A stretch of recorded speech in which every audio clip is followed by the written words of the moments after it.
সালামু আলাইকুম পোলাপান। আমি ডাক্তার শীতল কথা বলবো সেকেন্ড টাইম যারা মেডিকেল প্রিপারেশন নিচ্ছ তাদের উদ্দেশ্যে। তোমরা কি জানো এই ছবিতে থাকা এই যে যন্ত্রটার নাম কি? এর নাম ফনোগ্রাফ। এর একটা উন্নত ভার্সন হচ্ছে গ্রামোফোন। তোমরা এর আবিষ্কারককে চেনো?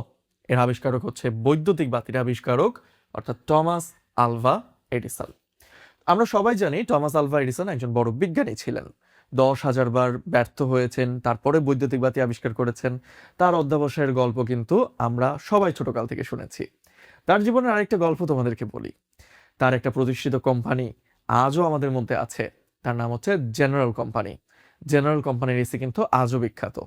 তো তার প্রতিষ্ঠিত এই কোম্পানি বা ফ্যাক্টরিতে একবার আগুন লেগে গেল। তখন তার বয়স প্রায় 75। তার ফ্যাক্টরির কোনো ইন্স্যুরেন্স করা নেই, ফ্যাক্টরিতে যা পুড়ে যাচ্ছে তা একবারেই পুড়ে যাচ্ছে, আর কোনো কিছু ফিরে আসবে না। সবাই তাকে সান্ত্বনা দিতে এলো, সব ঠিক হয়ে যাবে, সব ঠিক হয়ে যাবে, ধৈর্য রাখো। সে সবাইকে সরায় দিল যে আমার কোনো সান্ত্বনার দরকার নাই। এই যে বিপর্যয়, এই যে আগুন লেগে আমার ফ্যাক্টরি পুড়ে যাচ্ছে, এর মধ্যেও তো কল্যাণ আছে। সবাই অবাক। সবাই সান্ত্বনা দিতে এসে দেখে যে ওই লোকই তাদেরকে সান্ত্বনা দিচ্ছে। সবাই জিজ্ঞাসা করলো যে ফ্যাক্টরি পুড়ে যাওয়ার মধ্যে তুমি আবার কি কল্যাণ দেখলা? তখন সে কি বলল জানো?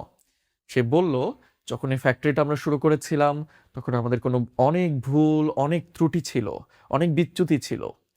এই যে ফ্যাক্টরি পুড়ে যাচ্ছে এর সাথে আমাদের ভুল, আমাদের ত্রুটি, আমাদের বিচ্যুতিগুলোও পুড়ে ছাই হয়ে যাচ্ছে।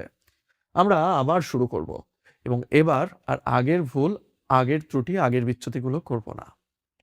এর কতদিনের মাথায় উনি ফোনোগ্রাফ আবিষ্কার করেছিলেন জানো? মাত্র 5 দিন। এই 5 দিন কি উনি বসেছিলেন? অ্যান্সার হচ্ছে না। এত বড় বিপর্যয়, ফ্যাক্টরিতে অগ্নিকাণ্ড, তারপরেও কিন্তু তিনি বসেছিলেন না। তার কাজ ঠিকই চালিয়ে গেছেন। তো তোমরা যারা সেকেন্ড টাইমার, তোমাদের উদ্দেশ্যে মেসেজ সেটা হচ্ছে, ফার্স্ট টাইমে নিশ্চয়ই কোনো ভুল, কোনো ত্রুটি, কোনো বিচ্যুতি তোমার হয়েছিল, যার জন্য তোমার জীবনে একটা বিপর্যয় এসেছে। ওই বিপর্যয়ের সাথে সাথে তোমার ভুল, ত্রুটি, বিচ্যুতিগুলোকে ছুঁড়ে ফেলে দাও। তোমরা আবার নতুন করে শুরু করো, এবং এবার আর আগের ভুল, আগের ত্রুটিগুলো করো না। তাহলে ইনশাল্লাহ তুমি অবশ্যই চান্স পাবা। সালামু আলাইকুম।